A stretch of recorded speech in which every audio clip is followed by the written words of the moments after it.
The science is clear. It tells us that you're not helping your body when you cut your pubic hair.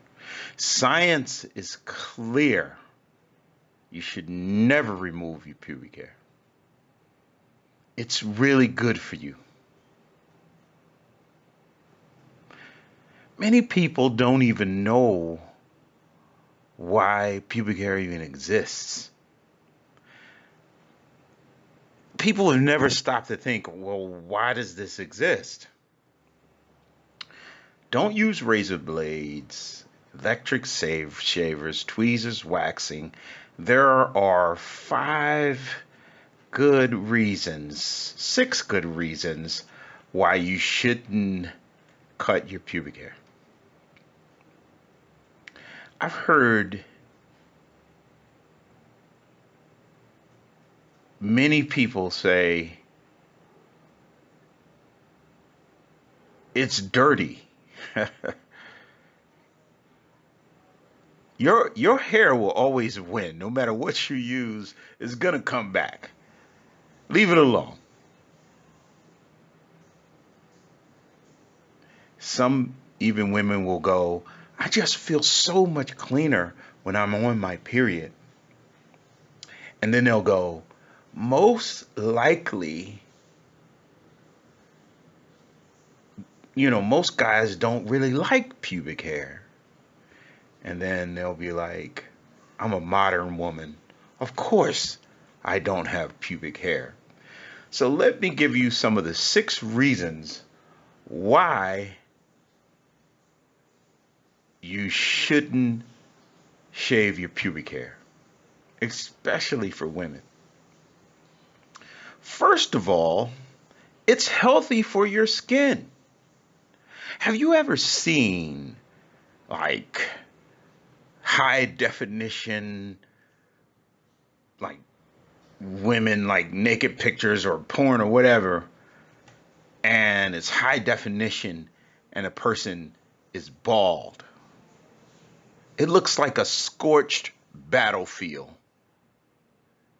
And many people get ingrown hairs as well. Now, this is important. Shaving, waxing, cutting your hair. Now, many people may not believe this, but it increases your chances of contracting a viral infection. It leaves your skin irritated.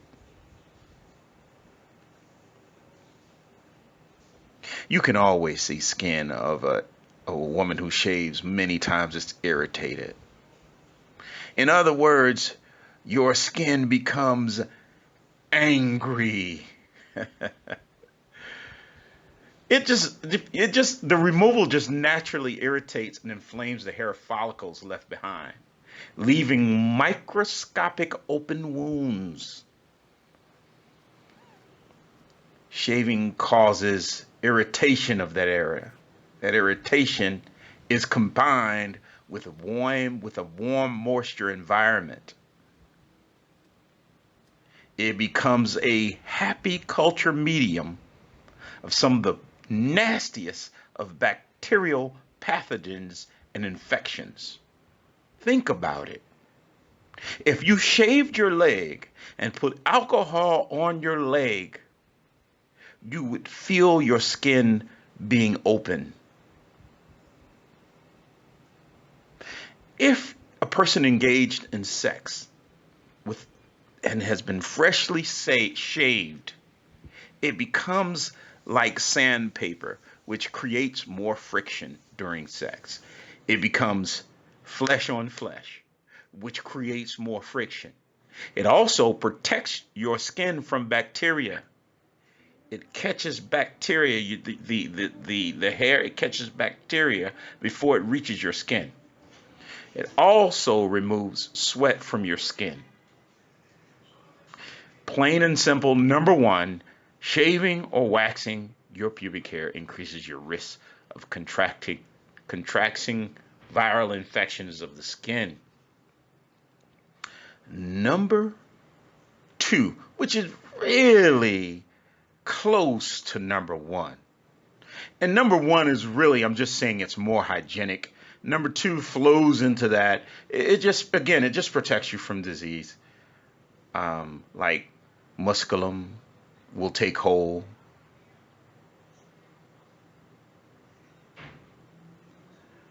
These microscopic bugs, musculum contagium, is it's really spread really easily. And you know what's funny?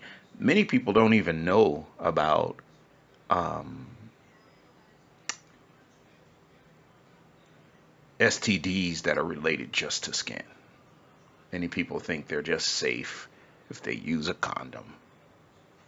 But I would submit to you, look these things up.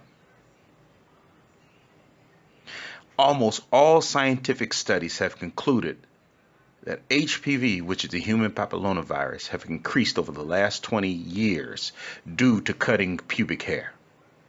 Hair is a natural barrier. Without it, you're more prone to contracting an STD, especially those that are passed through skin to skin, like herpes, streptococcus, stop, staphylococcus, and warts.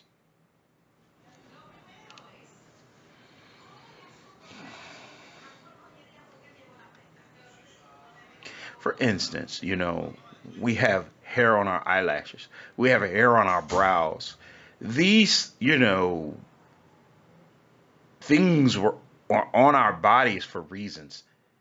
It prevents hair from going in your nose, just as it prevents hair from going into your vagina.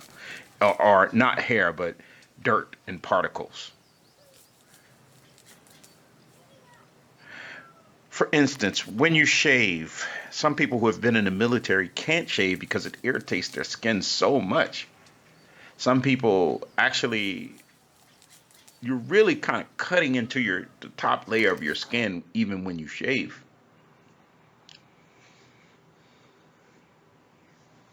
These little, when you shave, they leave little holes.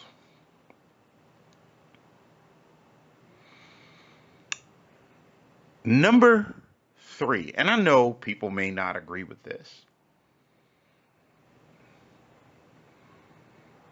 but when you have hair down there, whether people believe this or not, I know this is going to be hard for people to realize because they say, well, when I have hair, it smells nasty. Well, then cut the hair off your head then. Of course it smells. However, scientifically, it contains pheromones. It is the essence of your sexuality.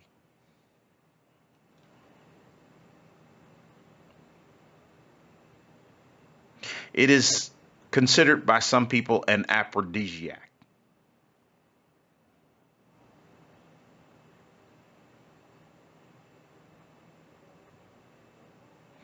Number four. I don't know what happened in American society or in the world where people are just shaving everything off. There used to be a time where you knew a person was a grown person. Be, let's say, for instance, in women, you knew she was grown or older because of the hair. I remember uh, thinking to myself when I was young, very young, of course, sneaking in to see my daddy's magazines or whatever. And I realized then I was like, that's a grown woman because she has hair.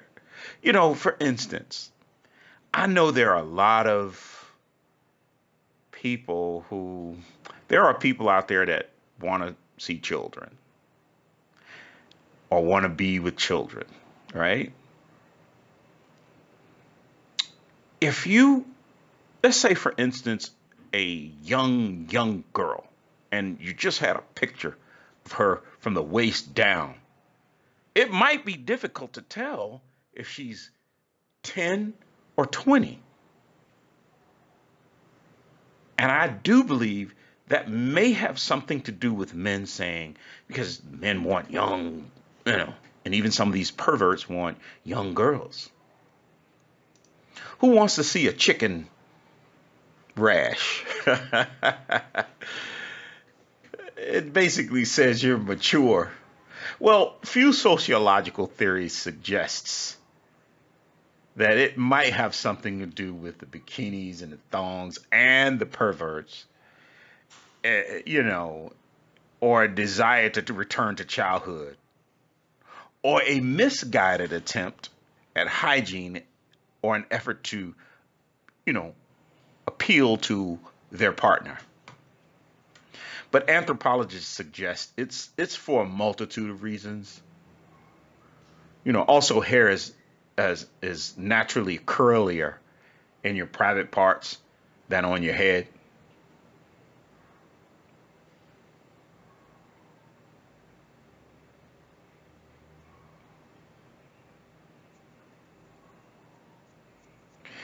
There's a neuroscientist, her name is Dr. Linden. She wrote an article for a radio station. I think it was Nashville Public Radio.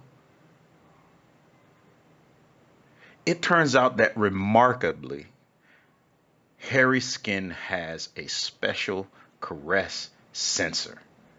Removing pubic hair is just essentially robbing the region of maximum potential for sensation. So why not just keep it as Mother Nature intended? For a man who really understands the science, it can appreciate your hair. It's feminine, in my opinion, and beautiful. It's no secret that any hair helps regulate. This is number 5. And number 4 was basically that the hair downstairs just states you're a grown woman. And number 3 was it smells better than skin. Number 5 is it controls your body temperature.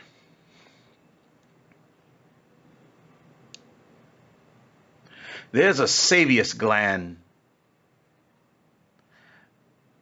or a sebaceous gland on each follicle, which releases oils onto the hair, which allow the oils to go to the skin's surface. When this oil evaporates, it cools the skin because of the latent heat. So hair regulates and controls body temperature. Number 6, there is less skin irritation. As we've kind of said before.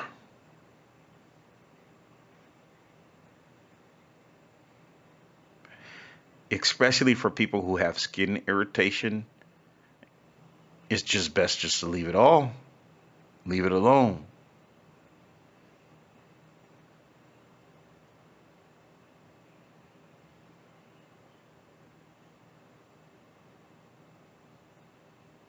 Let your pheromones do a little work. It's healthier for you. Thank you for listening.